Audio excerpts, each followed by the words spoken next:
মুআজ্জাদ হাজির ভালো করে কান লাগান।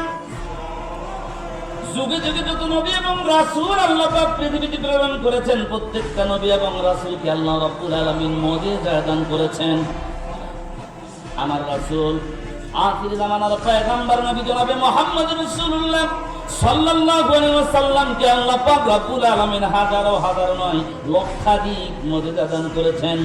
এই লক্ষাধিক মুজিজার ভিতরে সবচাইতে বড় মুজিজা হলো মহাগ্রন্থ আল কোরআন। মুসা আলাইহিস সালাতু ওয়াস সালামকে লাঠি দিয়েছিলেন, কথা বলেন। মুসার লাঠির মুজিজাও আছে। ঈসা আলাইহিস সালাতু ওয়াস সালামকে মুজিজা দান করেছিলেন হাতের সাহাবাত। ঈসাও শেষ, কথা বলেন। ইব্রাহিম আলাইহিস সালাতু ওয়াস সালামকে মুজিজা দান করেছিলেন জিহ্বা। ইব্রাহিম আলাইহিস সালাতু ওয়াস সালাম দুনিয়া থেকে বিদায়, তার মুজিজাও বিদায়। মহানবী সাল্লাল্লাহু আলাইহি ওয়াসাল্লাম আখির জামানার পয়গম্বর দুনিয়া থেকে বিদায় নিয়েছে, কিন্তু সর্বোৎকৃষ্ট মুজিজা আছে না নাই?